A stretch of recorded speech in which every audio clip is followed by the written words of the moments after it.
কিন্তু আমরা অগাস্ট মাসে যাইনি, আমরা এখনো জুলাই মাসে আছি।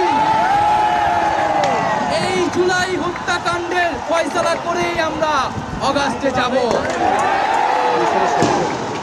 আপনারা প্রিয় দেশবাসী এবং ছাত্র জনতা সকলেই জানেন যে কোটা সংস্কারের দাবিতে এবং মেধাভিত্তিক সমাজ গঠনের অভিপ্রায়ে আমরা বাংলাদেশের ছাত্র তরুণরা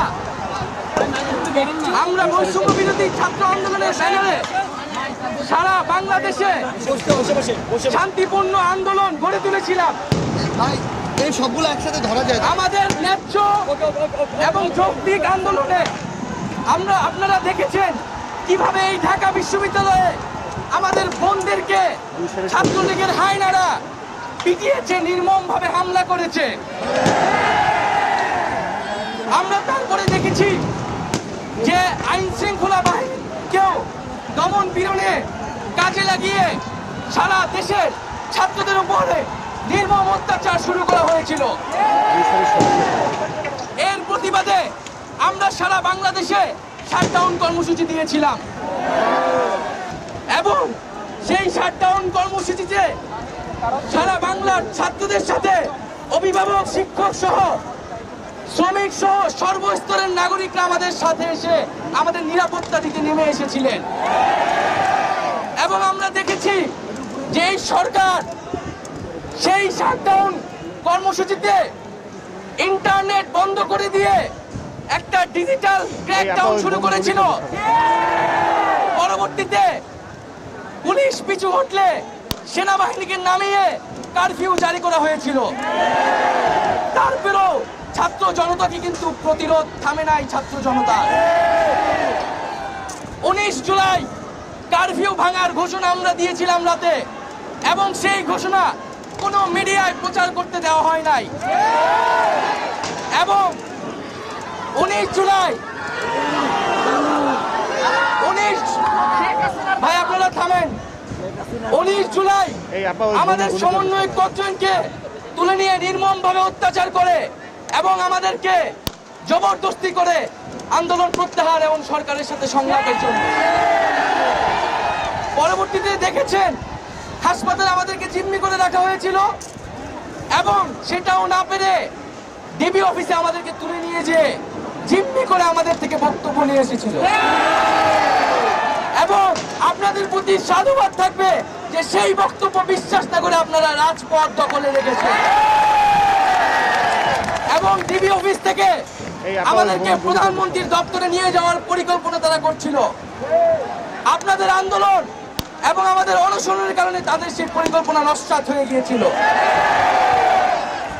আমরা এখন স্পষ্টভাবে বলতে চাই, এই যে এতগুলা খুন হয়েছে, যেই লাশের হিসাবটা পর্যন্ত আমরা এখনো পাইনি। এই সরকার মানুষ খুন করেছে, মানুষ গুম করেছে, এখন সে লাশও গুম করেছে। যারা খুন করেছে তারা কি খুনের বিচার করবে? তাদের কাছ থেকে আমরা আর খুনের বিচার প্রত্যাশা করি না।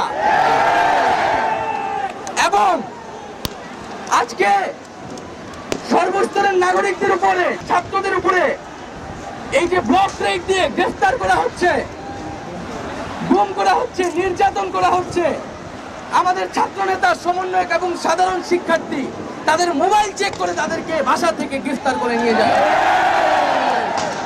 একদিকে গ্রেফতার, নিপীড়ন, নির্যাতন, অপরদিকে আমাদেরকে সংলাপের জন্য আহ্বান জানানো হচ্ছে।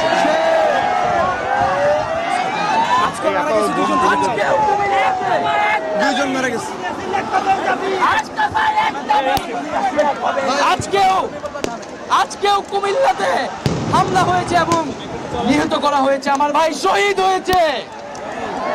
আমরা শহীদ হইতে ভয় পাই না। আজকে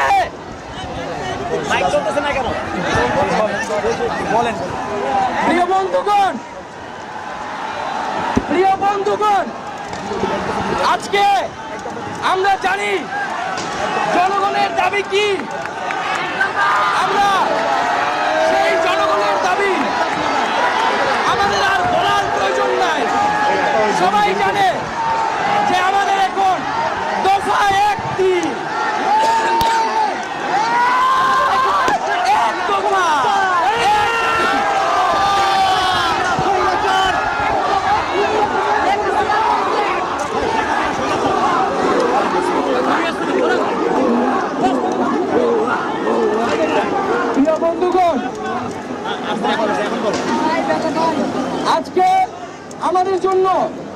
বাংলাদেশের জনগণ নেমে এসেছিল।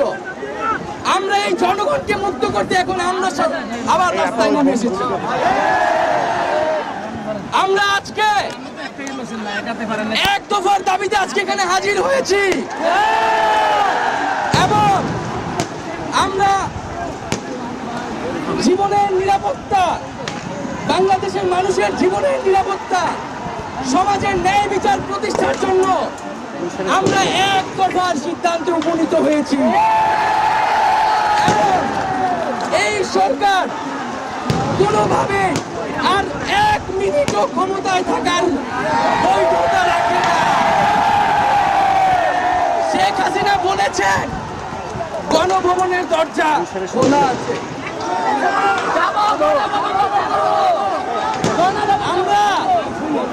আমরা সাধুবাদ জানাই যে তিনি আগেই বুঝতে পেরেছেন যে গণভবনের দরজা খোলা রাখতে হবে, কারণ তার যাওয়ার সময় হয়েছে। আপনি দরজা খুলে অপেক্ষা করুন। আমরা সংলাপ নয়, আমরা আপনাকে উৎখাত করার জন্য আসব। বন্ধুগণ, আমরা খুব স্পষ্ট কথা, শুধু শেখ হাসিনাকে পদত্যাগ করলেই হবে না। এই যে খুন, লুটপাট, দুর্নীতি এই দেশে হয়েছে, তার বিচার হতে হবে। আমরা পদত্যাগ দিয়ে তাকে কোনো এক্সিট রুট দিতে চাই না। তাকে পদত্যাগ করতে হবে, বিচারের আওতায় আনতে হবে এবং শুধু শেখ